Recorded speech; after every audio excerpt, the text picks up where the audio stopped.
history will repeat itself if you don't pay attention to what's happened in the past. And so it's real important that people understand what happened during the recession. And so I know that most of us lived through it, but weren't really a part of it. And what I mean by that is you weren't in a working position for the most part to experience wholeheartedly exactly what happened during the recession. And so one of the big things that I don't know if I call it fortunate enough, but it was an education.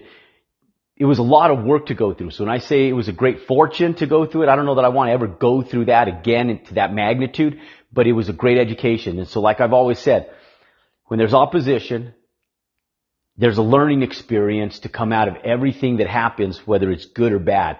And so it's our job to take the good from it. And so although the recession was a really tough time to go through, there's good that came out of it because there was an education that followed. And so understand that right now, the market is thriving. In fact, so much so that sales prices are 30% higher in big cities. Big city markets are 30% higher than they were pre-recession when prices were at the height of their market and things were at their peak. And right now, the government's giving loans to decredit buyers, down as low as like the 530s. And so what's happening is people that shouldn't be buying homes are buying homes again. Money has become expandable again. So what's happening is when people become people that are not good with finances and credit get money, they land up spending it in a frivolous way and they land up going back in debt again. And they drive themselves so far in debt, it distresses the economy. And they're not the only ones. What happens is bankers get looser with the money and they're giving loans they shouldn't be giving on commercial property, residential properties. All the retailers start getting sloppy. They start overcharging for things. And so what happens when a recession hits, the reason that a market adjustment is required is because things tend to get out of control. So when they get out of control, the world relies on market adjustments to kind of shake things up and balance things out. And I've always said this. So look, there's professionals out there, right, that are teachers. There's professionals out there that are maybe accountants, or maybe they don't have a professional career in a trade, but they've been doing insurance or car sales or whatever it may be. It doesn't matter what it is. They were doing something prior to getting into like the real estate market or getting into the finance market. Then when the market is good, what it does is it allows people that are not quite that good at certain things to get into a market and makes them think and believe that they're better than they really are in real estate or in finances or whatever it is, because the market allows for a little bit of sloppiness. And so what's happening right now is there's a lot of sloppiness going on. I'm talking to brokers again who are on their high horse, bad attitude, huge egos, and they think that they're the end of all end and that they're expendable in their market because they're in their heyday. They're making money hand over foot. It's still a seller's market. And so they're selling, commissions are coming in, and so they're sitting on their high horse, right?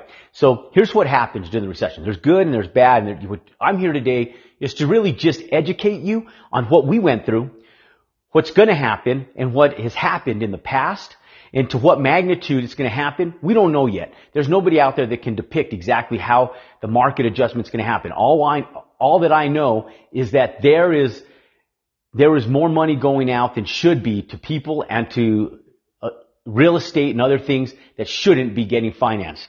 I was up in Phoenix and back almost 2 years ago, and I had picked up a multifamily apartment complex. But at the time, what landed up happening was I was shopping real estate, and I was floored almost 2 years ago as to the prices people were paying per door for apartment complexes, and they were over leveraged on their commercial purchases, so much so that the property could not pay for itself unless you put like 40 or 50% down payments on these properties. It was crazy. And so although the economy in that area is very strong, it may not falter as much as it did back in the recession. It's still going to get a shakeup. And what's going to happen is people get stuck in properties in real estate when the market shakes. Here's why. When money's flowing and properties are moving, everything's okay, right? So you land up taking a property, you take a piece of real estate, and let's say the bank finances this piece of real estate for $600,000. Okay, let's keep it modest here. And so you got a piece of real estate for $600,000, but it can only support a payment. You come in, let's say you put 80% down on this property. So that's 120 down.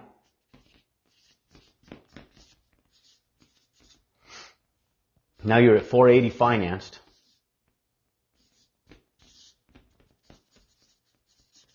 But let's say that this thing is only a little fourplex, for example, okay?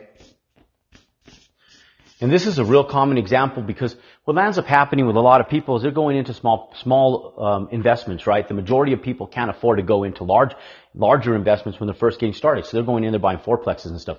Well, I happen to know the markets in a lot of areas very well when it comes to the fourplex market. How do I know them? Because we purchased fourplexes back in the day. I'm not a big fourplex fan, and the reason why is because it takes almost one unit just to pay for the utilities on that property, the water bills, the trash service, the sewer service. I know like in Arizona, their sewer service, it literally takes one full property just to pay trash, water, and sewer on one property per month. And so you only have three units left. So if one unit's vacant, you're relying on two units to pay the finance on that property and cash flow. And so what ends up happening is if, let's say, for example, it's a C property, let's say you're getting $800 a month, and I don't even know that you'd get that in certain markets, at that price, but let's call it $800 a month. And let's say, for example, let's get a calculator here and let's run these. Okay. Cause this is just a simple theoretical example. I didn't set this up to go over, the exact numbers. I just want to give you the reality of what ends up happening when the market's down. So you take $480,000. Okay. Let's assume that you have a 6%, APR on that. So 480,000, not $480, times 0.06 divided by 12. That's $2,400 per month.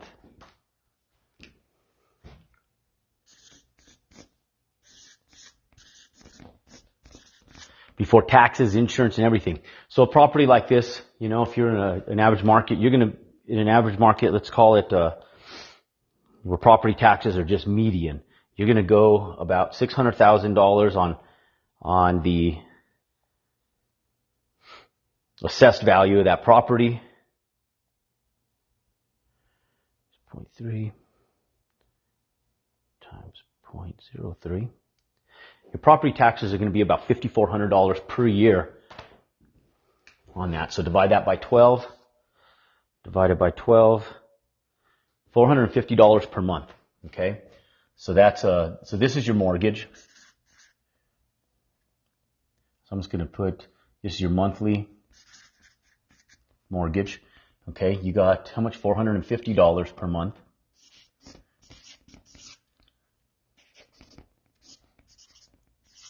And this is your property taxes. Okay. Now,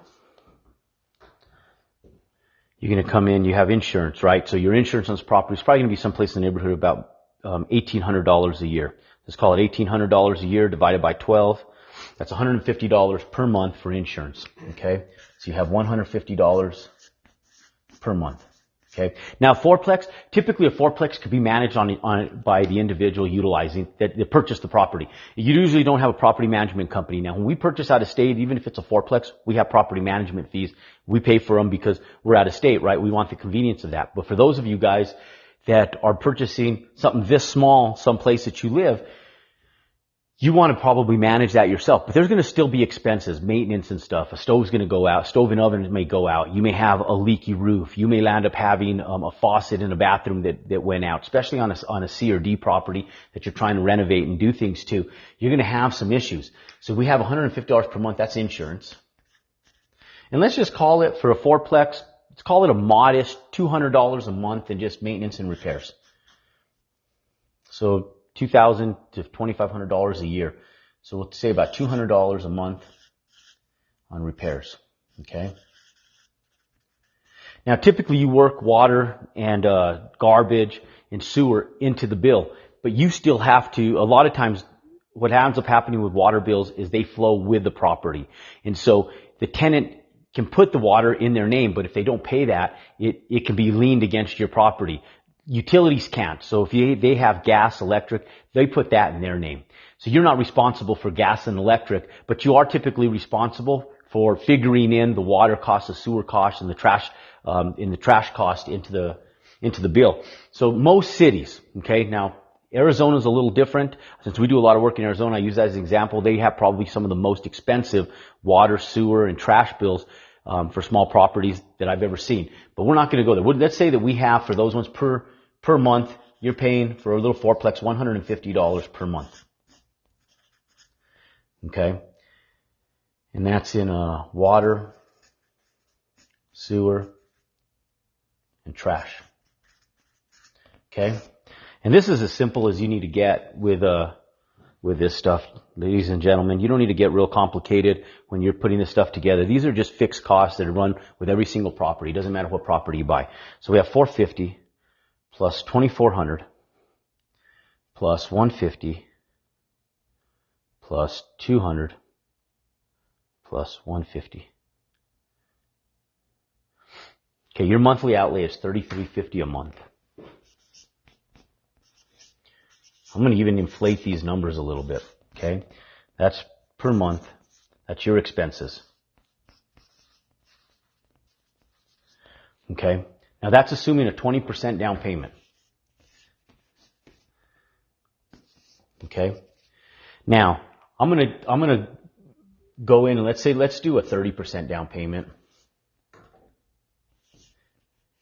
Because this is how I typically buy, 30% down. Okay, most people try to go into real estate, and what ends up happening is most people tend to go into real estate, and they want to put as little amount down as humanly possible to keep their money fluid. And I used to do this, and I did this for many, many years, and this is why we got stuck in the recession. The reason I'm talking about this right now is because I want you to understand how important it is to put larger down payments. Do not buy anything that doesn't cash flow from day one. And this way it allows you to be able to go in and get through a recession if a market shake actually happens and occurs, which it will. And so 30% down is what I recommend. And here's why. This is your outlay right there, okay? So you put 30% down. That's going to be, $180,000 down payment. So that's going to take this from $120,000 to $180,000 down. Plus you still have closing costs and stuff, which are a few $1,000s in there, appraisals, so forth and so on. Okay, so now you're taking so you're going to have $420,000 financed, or $420 financed. Okay, hope you guys can read my chicken scratch. And so if we take 420K, take 420 times, assuming 6% APR, and this is just interest only. This isn't an amortized loan. That's $25,000, $200 per year, divided by 12. That drops that down to $2,100 a month. Okay, so that takes this to $2,100 a month. Okay, and then that's just $3,050. Okay, but look, there's fourplexes out there selling for crazy numbers like this, even like sixplexes. Okay, and so what ends up happening when you're paying, you got $600,000 divided by 4. That's $150,000 per door in a sedentary market. These are average markets. These aren't coastal markets. This isn't something sitting down in San Diego or someplace on the coast. This is someplace in the middle of a city, and so you want to be able to bear. And so if you're paying that much for it, typically these aren't C or D properties. This would be someplace in the neighborhood of an A property or B property, more than likely a B property. And so a B property being a property that's not brand new. It's typically something that maybe was built in the 90s, still really nice and respectful. You're going to get an A and B tenant in there, so you can get good, respectful tenants. But the property is not ran down, in other words. So on something like this, you guys might be able to pull about $1,000 a month, maybe a good market, $1,200 a month per unit. So let's call it $1,100 a month. Max rent. Gross rent is going to be $4,400 per month. Okay? Not bad. when you sit like this. Okay? Here's what, when you sit and you're making an extra $1,350, $1,350. That's your net out. Okay? And here's what happens during a recession. This isn't a perfect world. Everybody gets excited. They say, well, that works. What's wrong with $1,350 a month? Well, here's what ends up happening during a recession. People panic. People are getting laid off. Unemployment goes up. People end up going in. They're looking for ways to cut costs. Not just the people that are in homes, even people in rentals. And so what ends up happening is you take somebody that's affluent, they're making an extra they are able to afford $1,200, $1,000 a month. Now all of a sudden they're looking for apartments where they can go out and get them for $800 a month. Because they got laid off, they got a pay cut, there's a government shutdown, whatever it might be during the recession. Now they're looking for $800 a month apartments. Now all of a sudden you're out 2 tenants. You know, most apartments don't function 100% of the time on 100% occupancy. In fact, most of them function when they're ran properly on about 90 to 95% occupancy, typically, even in a good market. So with a fourplex, you know, you're going to land up going in and typically having 3 out of 4 rented. Maybe during the recession, what ends up happening is you land up with 2 rented. And you may sit back and go, oh, Jerome, this will never happen. I'm a hustler. I'm going to get out there and I'm going to rent all of them. Yes, you might rent all of them, but you're not going to be renting them for $1,100 per month anymore. You're going to be renting them for $800 a month. And so what's going to land up happening is you're going to take $800 a month times 4 units is $3,200. Oh, that's 4 units times 2 units. So you'll have 800. Let's call it 3 units, 75% times 3. Now you're bringing in $2,400 a month in gross revenue. And so you have $2,400 a month you're bringing in, assuming that you're renting 3 units. And mark my words, God is my witness. I promise you, this will happen. And you're sitting back going, no, my stuff's been working. And what ends up happening is people land up thinking they're better than what they are during a time of financial distress until they get a little market shake, they get a little slap on the face and a little reality check that it's not you, it's the market that allows you to do what you do so well because people financially are affluent at that time. But then all of a sudden when things retract and money gets tight and things get strapped down, this is what you rely on. So now you're making $2,400 per month and now you're servicing debt of $650 in the negative. Okay? Now you're working a job. You're self-employed. You're making $150,000 a year. Let's say you've been real ambitious. You bought 2 or 3 of these properties. Now you have 2 or 3 of these properties. Let's call it 3 properties. We had more than that going, and this is just a small little example. What ends up happening is you do this times 3, and you go 650 times 3. That's $2,000 a month out of your pocket. Now, not only is everybody else's finances distressed, but you become distressed financially. So now you're sitting back, you have 3 properties, you're in the negative $2,000 per month, assuming that you have 3 units leased in all your buildings, which I promise, sometimes this isn't feasible. You may have 2 units rented in one. Maybe you have 4 in another. Maybe you have 3 in another. And so you're going to have a negative $2,000 per month. That's an extra $24,000 a year in expenses, and you're still forking out money for all this other stuff. Okay? And when this happens, a lot of times expenses go up, insurance goes up, liability goes up for a lot of these companies. And so what ends up happening is people start losing stuff because they can't afford to pay that extra $2,000 a month. Because yes, if you're affluent and you're watching this and you go, oh, I make $200,000 a year, I can service $2,000 a month, no problem. Because then I'll get through this. What's the recession going to last? 2 years? 6 months? I don't know. All I know is it took us 5 years to clean up the mess that we had created. We didn't lose anything, but it was stressful. And we were servicing 6 figures in debt. We're servicing 6 figures a month of debt every single month for the first few months. Then it slowly started going down, but we still serviced like $30,000 a month in debt for a few years until finally, after 5 years, we took what we were calling trash can money, because that's what this is called. This is trash can money right here. You're throwing $2,000 a month away in the trash can. Every single month. Trash can money. Gone. You'll never see that again. Why? Because that's going to your financing. That's your financing cost. That's at 6%. Okay? Now, if you have commercial loans, the banks, they're trying to retract money. They're trying to get money back in the banks. So all of a sudden, you're ambitious. You had all this property. You're the king of the world. You're the real estate king, right? You went out, you kicked ass. You're the end of all end. You're the badass real estate guy, and you've went out and you've just killed it in real estate. Now all of a sudden, this happens. And all of a sudden, you have all these you have a few properties, and the bank comes back to you and says, hey, Joe,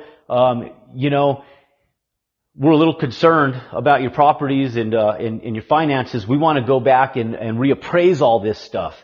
And so the banks come back and they reappraise it. They find out that this $600,000 property that you have 3 of them, is now only worth $480K. Okay? And so they start getting concerned. They say, well, it's dropped a lot in value. We need to run an appraisal. Now they start adding additional costs on you. How do I know this happens? Because it happened to me. That's how I know, because it happened to me. And they come back and they say, hey, you need to do an appraisal on all these properties. Each property is going to cost you, because they're commercial properties. Well, they're residential, but because it's like a commercial loan, what lands up happening is you pay a little bit more for appraisals on these. So let's say they land up costing you $2,500 per appraisal. Now you're $7,500 in addition to this stuff in appraisals 1 month throughout that year. How do I know this happens? Because it happened to us. And then they sit back, they do these appraisals, they get all your finances, put you through underwriting again, and you already have the loan, and they just cost you another $7,500 in 1 month. Can you afford it? Can you service the debt that you're in the negative, and can you afford the extra the extra fees that the bank's going to come in and assess to you because they're trying to protect their vested interest? That's my question to you. Can you afford it? And if you can't, you shouldn't be buying it.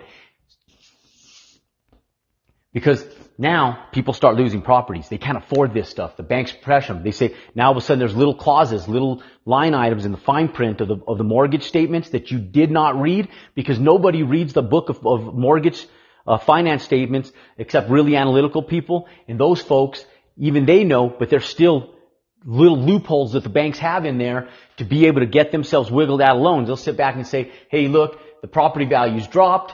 Your finances have dropped. The property's not bearing. We could tell that you're financially stressed on this stuff. We're calling a balloon payment. You owe us $420,000 in the next 60 days. You have to go out and try to find new financing on that property. Only problem is, here's what happens. The property now is only worth $480,000. You just did the appraisal. You're begging another bank to utilize that same appraisal, but banking laws say you can't because there's no third-party influences on appraisal. Sometimes they'll allow you, sometimes they won't. So $480,000, they want to be conservative. They want 25% down on that.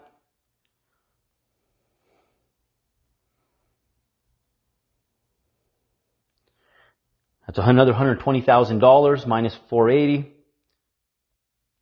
$480,000. That means they'll only finance $360,000 of that mortgage. So now you have to come up with another $60,000. You're struggling to pay this $2,000 a month. You're struggling to pay these appraisals fees. And now you have to come up with each property another $60,000 to refinance that property from the bank that just ballooned it on you, so that you can go in and get a new mortgage of $360,000, because the bank's not going to take your debt. They're not going to go upside down, not during a financial crisis, because now that property that was worth $600 is worth $480. Now to the bank, they'll only give you a loan. That loan's only worth $360K. Where do you come up with that other $60,000 of down payment money to be able to finance this $360,000 and get out of that loan that's ballooning on you in 60 days? Guess what happens? 90% of people can't afford to do that. We were fortunate enough, we had a cash flowing business and we squeaked by. What ends up happening is people can't typically refinance these. The banks assume them. They go into foreclosure, and then people like Jerome come in tapping their toes, buying it for this. Because that's what you owe on the property, either this or $420. I'll come in and buy that thing for $420. Typically I won't even buy it at that, because the banks already have insurance on that property. They've already been paid out. We'll come in and they'll say, well, the property's worth $480,000 based on appraisal. This guy owed $420,000 on it. This is what the loan is. I come in, I'm super conservative. I say there's no way I'm going to pay that. I have to put 30% down on this property. I want to make sure it cash flows. I'll give you guys $350,000 or $380,000. I land up coming in buying what was on the high of the market worth $600,000, and now I'm buying it for almost 50 cents on the dollar what it was during the height of the market. And this, ladies and gentlemen, is how you buy real estate from people that lose their shit during a recession. Now, I know you guys were all really intelligent. You guys followed me on that. So look, here's what you do. You walk your numbers backwards. You put big down payments down on a property. You go in, you're buying single family rental homes. You always want to make sure that you keep your rents between $800 and $1,100 a month. You don't want to keep them there, but you want to make sure you can service your debt there. Okay? So 1,000, that's call that $1,100 per month. Okay? This is where Americans are going to be when the next downturn happens. Between $800 and $1,100 per month is where people are going to stay. This is what's going to be leasing. This is where people are going to be paying rents when there's a downturn in the economy.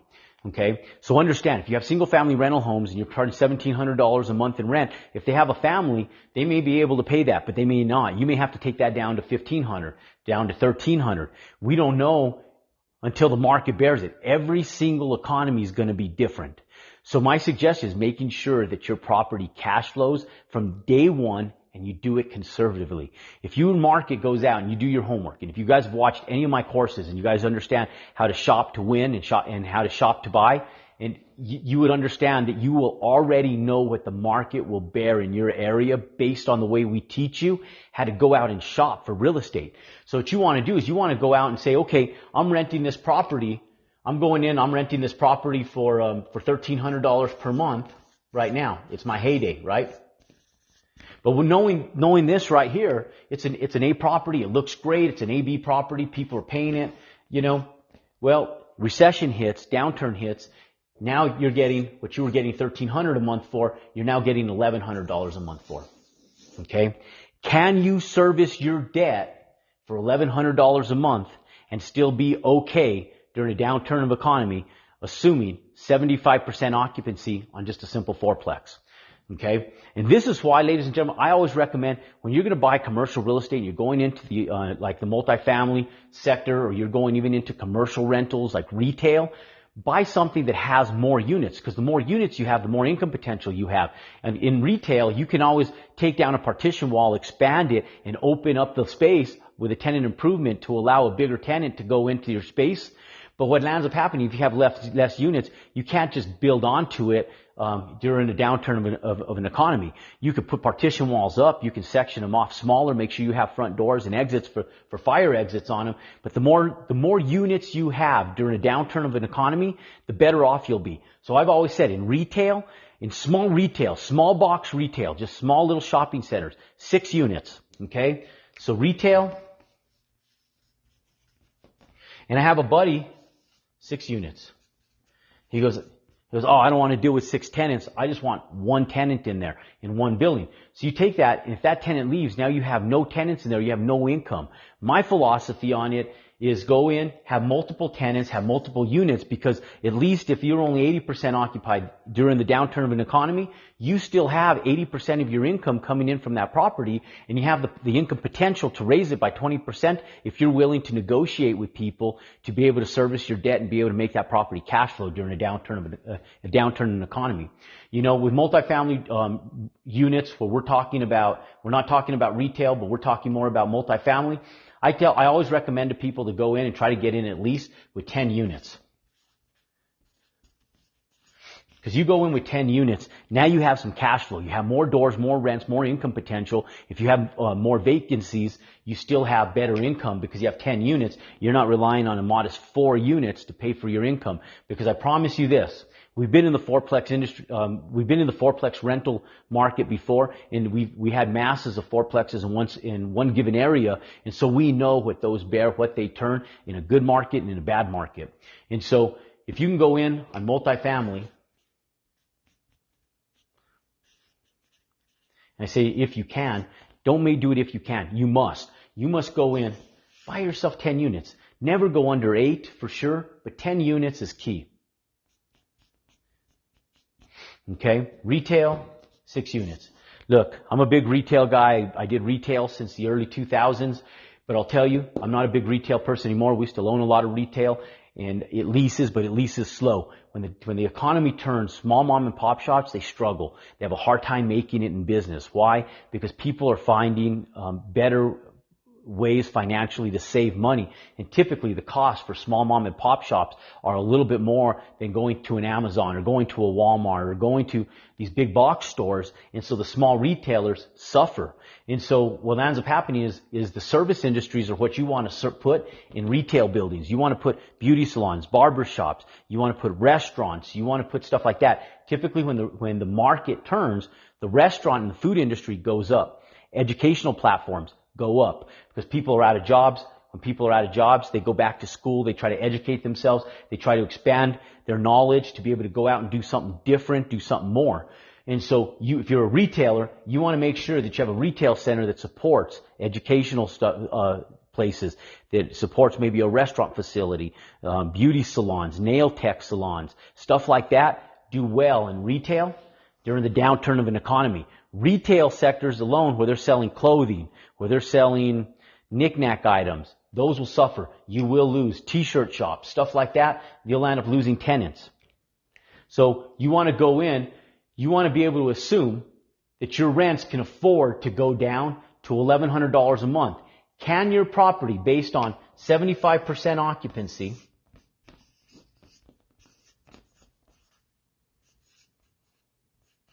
service the debt on the mortgage of whatever you're buying to take care of your monthly expenses? Can it service that debt? Can it service the fixed costs to be able to go in? And if the answer is no, then never buy that property. People are getting loose and they're getting sloppy right now. I promise you that a downturn in the economy is coming. I can go on for hours and hours and hours about what happened during the recession, what to do and what not to do, and I'm going to bring you additional footage and explanations on what you should be doing and what you shouldn't be doing during the downturn, during the height of the market, knowing that we're going to be going into a downturn of an economy so that you can go out and land up profiting long term and hanging on to your properties. So if you're going into the single family business, okay, you're going into single family rentals, you want to be in a position where you can rent those homes for $200 to $300 less than you're renting them right now and still cash flow. Why? Because you want to be able to service your debt without the stress. Are there properties out there? Yes. Are they a little bit harder to find right now? Yes. But it's better to take an extra 30 days, 60 days to shop correctly, buy the right properties, than to go in with all your hard invested capital and lose it when the economy shifts. Be smart, be wise. Do your homework. Do your numbers, more importantly, as you're doing your homework, and make sure your property cash flows from day one. Don't let a broker sucker you into a deal because they tell you that that's what people are paying in the market right now, take it or leave it. And if they tell you that, tell them to take a hike, get yourself a new broker, or do what I did, become a broker, do your homework, do your math, and make sure your property's cash flow. You do that, you'll get through the downturn of any market shift or any economic shift, and you will go out and make it, and I'll see you at the top because you and I will be buying real estate that other people are losing when the market turns. I look forward to going out there working with you and helping you compound your success when the downturn happens. We're killing it now. We're going to kill it even more then. Let me tell you, do your math and I'll be working with you. You guys go out and make it a great day.